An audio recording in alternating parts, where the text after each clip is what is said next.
Saladin is a hero even amongst the non-Muslims because of this act of generosity.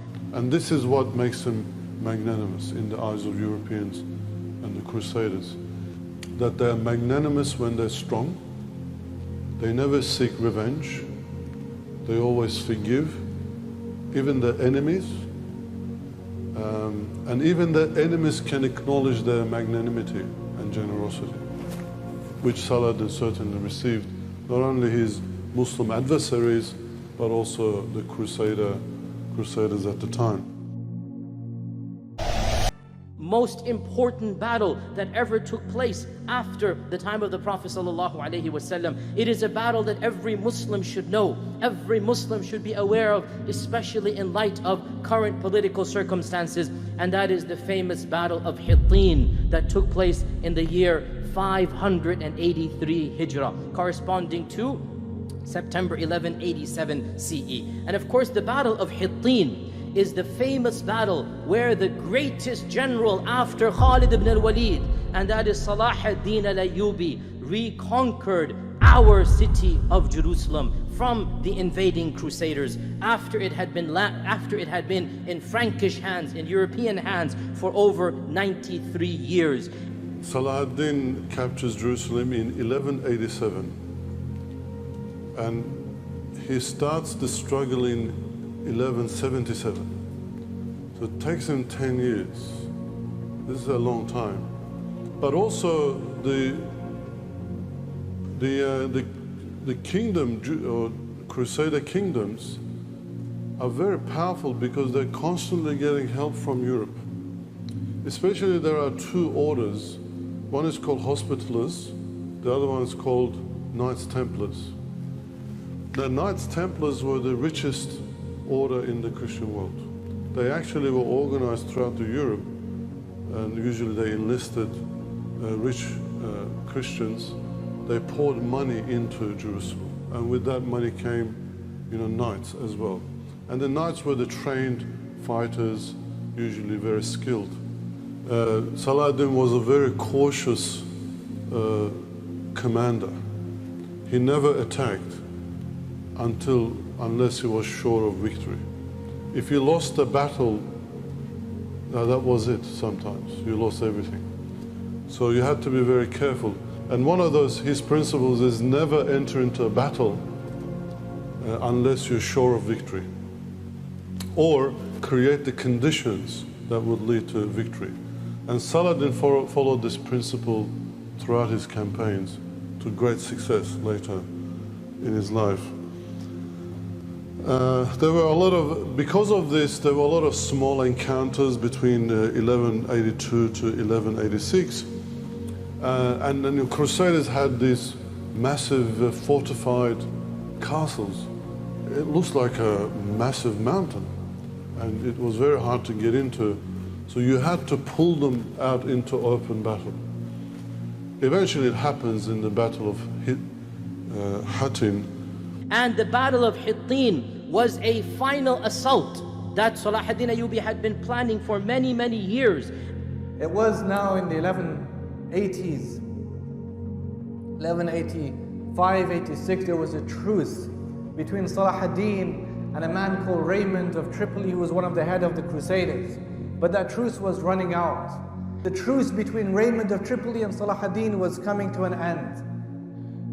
Salah ad-Din, he had good reason not to renew the truce, or for a few reasons. There was a man called Reynaud de Chatillon.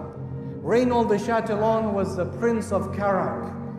And in this time, between those 1182 to 1186, Reynaud of Chatillon emerges as the arch nemesis of Saladin as well. But this Reynaud of Chatillon, he was, the guy, fat orange in the movie of Kingdom of Heaven? That's the guy. There was a link between Carac. What he did is he plundered a caravan en route, and he took the possessions, and he harmed the men, and he stole the money. He actually attacks the trade caravans and the caravans of the pilgrims Most of the time, both Crusaders and Muslims, if you attack Muslims' trade caravans, they could attack your trade caravan. So there was a bit of a convention between them. But Reynold, he did not listen to this. And for this reason, Saladin says, I'm going to execute him with my own hands. And this was a violation of the truce. A violation of the truce. Now we must be fair to say that the Crusaders in Jerusalem did not like Reynold de Chatillon. They didn't even agree with what he did. But the fact was that he was one of their own. He was still a Crusader, and they're all Crusaders. And so then they needed to cover him up. But Salah ad-Din then, because of what he did, he had good reason not to renew the truce. And in 1186, Saladin falls sick. And this sickness goes 2.5 months. And his eldest son is cold. They're even writing down his will, and they're expecting him to die. And this an illness, they thought he was going to die. Everybody was worried that Salah ad-Din is going to die because he had this major illness, but he recovered from it. And he's saying, well, I still haven't done pilgrimage. I still haven't captured Jerusalem. And he sort of swears by God, say, if I survive this, I'm going to capture Jerusalem. And he does it in a year. Saladin was a very religious person. And especially when he became the ruler of Egypt, he kind of becomes more religious. He prayed 5 times a day, no matter what. He fasted all the time. Sometimes he couldn't fast because of the battle and conditions and so on. And he had his vizier or aides keep the number of days he wouldn't fast. And then later they would tell him how many days and he would make it up. He wanted to go to a pilgrimage, but he could never go in his lifetime. Actually, this was a very common thing, that rulers could not go to pilgrimage. The reason is that if you go, then your whole state empire is left to someone's attack. And everyone's just waiting like a hawk. And actually, with the Ottomans, none of the Ottoman sultans went to pilgrimage. They just couldn't. They actually got a fatwa for that. Yeah. Or special fatwa that would apply to them, out of necessity. But then, just as he recovered, his wife, Ismat ad-Din, dies. She dies. Now, one of the tactics he used was to lure the Crusaders out of the castles. And the idea, let's set out for Tiberias. We have much bigger army, stronger army, we're fit, we're healthy. And if they were to come to Tiberias, they would have to travel from very far. And it's very hot. And they'll get very thirsty. And they'll die on the way. If they don't die on the way, they get too tired to fight. So what happens is that they all head for Tiberias. And he does that to great success, or he just kind of lures them out. And especially at that time, the king is Lusignan. Guy de Lusignan was the king of Jerusalem, and along with the kings of other principalities, they decide to go out and face Saladin out in the battle, in the open, and they muster 20,000 strong army. And 20,000 for those times is very big. Like most of the times the battles are fought with 1,000, 2,000 people. And Saladin had an army of 30,000. And they take with them what's called the true cross. Now, true cross, it wasn't a complete cross, just remnants on woods, but later it was put into a metal enclosure. And that was, they took with them the true cross as well, like assuring victory. These kind of amulets or signs or relics was quite often used by the Crusaders to get that excitement and the belief that God is on their side. And Muslims are doing that, or thinking that God is on their side as well, not with relics, but with words as well. The Battle of Hattin is a strategic masterpiece on the part of Salah ad-Din. Now it's very hot, very hot.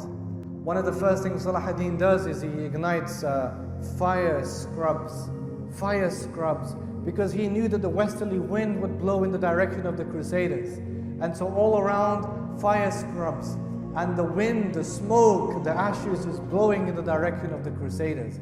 Not only are they so fatigued and so tired and so thirsty, but now they're kind of in this conundrum situation because the fire scrubs. Salah ad-Din, his army was very strong. What ensued then was a battle in the year 1187 called the Battle of Hittin. And the Crusader armies lured out. He surrounds them from the back, and there's this skirmishes all the time, so the army is slowed down. The access to water is cut as well. And they burn fires at night, just close them, and they start making dhikr as well at night, just to, put fear in their heart. And eventually there is a battle that takes place. It's a decimation of the whole Crusader army. In fact, on the final day of the battle, the soldiers spent most of the night praying Taraweeh and Tahajjud. Most of the night they were praying Taraweeh and Tahajjud, asking Allah for victory, because they realized that without dua, nothing would happen. Without Allah being on their side, there was no point in all of the army and the weapons that they had. What happened is Salah ad-Din, when all the prisoners were there, the Guy de Lusignan is captured, Raymond de Chatillon of Chatillon is captured. King of Jerusalem, Reynaud de Chatillon, Raymond of Tripoli, all of these are there. Salah ad-Din, he approaches the king of Jerusalem. This is king and king, king and king. And he invites Guy de Lusignan to Islam. But he doesn't accept Islam. In any case, he gave him some water to drink. After a hot day of fighting, have the water to drink. He drank from the water. Beside him was the shaitan, Reynaud de Chatillon, and he gives the cup of water to drink to Reynaud de Chatillon. He says, you have a sip of water. And then he began to gulp and gulp and gulp from the water. Salah ad-Din then speaks and says, in our custom, a king doesn't kill a king. Kings don't kill kings. And nor do we kill the one that we've just given water to. Because in our custom, water is like an offering of hospitality and peace and protection. We don't kill the one that we've given water to. So him, the king of Jerusalem, he's a king, and a king doesn't kill a king. And I gave him water to drink. I didn't give you water to drink. You gave him the water to drink. You gave the water. I didn't give the water to drink to him.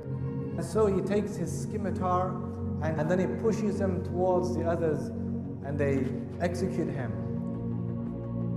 And Salah ad-Din actually executes him himself, as he promised. And he says to Guy, it is not the want of kings to kill kings, but that man had transgressed all bounds, and therefore I treat him so. He just says he was a war criminal, basically. What's left then? Jerusalem, but also the Crusader states. And Salah ad-Din is left in this predicament. What does he do first?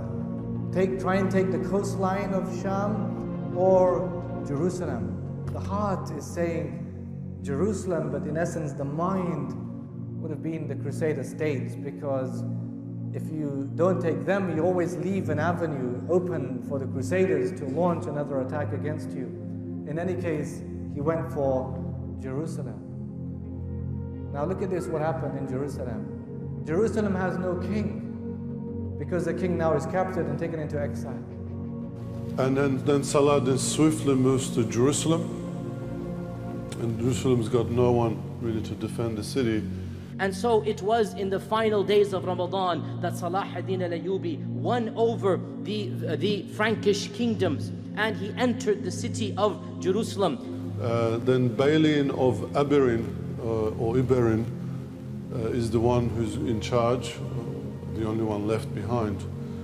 Actually, some negotiation takes place, and in the end, Saladin, there's an agreement that on the payment of a small ransom, everyone will be set free to go on the condition that the city is turned over to Saladin. Now, this was really unheard of at the time, because the first thing, what was expected was Saladin to kill everybody, because the first Crusaders did exactly that. The whole inhabitants of the city, Muslims and Jews particularly, were killed after the first crusade. And actually the whole city is empty, and then migrants come in later to inhabit this whole city. So the expectation was that Saladin repeats that, but he doesn't. When the Christians had entered Jerusalem 90 years ago, they slaughtered every single man, woman and child, and the streets of Jerusalem were flowing with Muslim blood. Ibn al-Athir rahimahullah says when they took Jerusalem in 1095, up to 70,000 Muslims were killed in that city. 70,000 Muslims were killed in that city. One of the Christian chroniclers, Albert of Aachen, this is not Muslim propaganda, this is a crusader saying this, he's writing in his German chronicler, Albert of Aachen. He says that we crusaders used to take babies and swing them and smash their skulls on the walls. We all know when Salah ad-Din entered the city, the Christians were trembling, thinking justly that Salah ad-Din should do as they did unto them. As you do unto others, it shall be done unto you. An eye for an eye, a tooth for a tooth. This is the law of humanity. They believed Salah ad-Din would do the same thing to them. And Salah ad-Din gave that famous response that the Prophet ﷺ taught us when he conquered Mecca, to forgive and to turn the other cheek. Go, for you are free today. So Salah ad-Din al-Ayyubi did not do as the Christians had done when they conquered Jerusalem. And then began the process of cleaning Jerusalem. And so they would perfume the floors. Nuruddin, I will tell you this, and I'm sorry for dragging on, but Nuruddin Zangi rahimahullah, before he died, he made a minbar, like this, beautiful minbar. And he had like this ambition. He says, inshallah, when we recapture Jerusalem, we will install this minbar in Aqsa. Now he died in 1174, and this is now 1187, so that's 13 years difference. Salah ad-Din, this was by the way in Aleppo. They kept the minbar in Aleppo, Halab. He said, go to Aleppo and bring the minbar of Nuruddin, and we will install it in Aqsa. And he guaranteed safe passage to every single person. Because you know, mobs get angry, troops get angry. He had troops stationing to protect the Christians from the angry mobs, Muslim mobs, from the angry troops, that nobody is going to harm them. And he let every single man, woman and child, the same people that have been fighting the Muslims, even the soldiers, were forgiven. You are free to live in Jerusalem in peace, and if you want to leave, go back to your land. I will escort your people under my security, under my army, to the coast. And then you can go back to your land. This is how merciful Sultan Salahuddin al-Ayyubi rahmatullahi was. And he even spared the king, Guy de Lusignan. He spared him, he let him go. And that was a mistake he made. He should not have let him go. He let him go because he promised that I will never come back and fight the Muslims. And same thing happened. He came back and he continually fought the Muslims, and he caused a lot of trouble afterward. And this act of magnanimity won the hearts of Europe. So to this day, Saladin is a hero even amongst the non-Muslims because of this act of generosity. And this is what makes him magnanimous in the eyes of Europeans and the Crusaders. And the ransom was a very small amount of money, in today's value $50. So every person had to pay that much to get their freedom and leave the city. And often, to the dismay of the treasurers of Saladin, he set poor men, women, and children free without even paying that. The Balians' two sons, and this is depicted in Christian sources, by the way, they were so friendly that they would come and visit Saladin in his tent, and two of his children would sit, narrate a story when the two children were sitting on his lap, and Saladin starts to cry. And they ask him, why are you crying? He goes, today I inherit the city, but tomorrow someone else will. So this world is just a transient. He just reminded himself that at that point in time. So it's stories like this that really impressed the Europeans. And they were later told over and over again in books. He was really a gentle person. I mean, he had to fight wars and make sometimes tough decisions, but in the end, he's just an ordinary human being. And he was actually known to be a Sufi as well, somewhat, or a spiritual person. And he also allowed the Jews to come and enter the city and inhabit Jerusalem along with Muslims. And then obviously capturing Jerusalem after 90 years was a great achievement, and it said all Muslims rejoiced. Naturally, Christians lamented, and Saladin returns back to Damascus to a hero's welcome. You know, people considered Saladin both a hero and also a wali, or a living saint. And there was even a day reserved in Damascus for everyone to come and see him, look at him. People just wanted to see him in person. And but a few weeks later, he gets ill and he dies. And in his death, what he left behind was 1 gold dinar and 40 silver coins, and nothing else. You know, with all these battles that Saladin fought, there's always the spoils of war. He always distributed to his soldiers. He never got anything himself. And there wasn't enough money to cover for his funeral costs. You know, that's the man for you, that's the leader. I think this is what makes leaders great, that they're magnanimous when they're strong. They never seek revenge. They always forgive, even their enemies.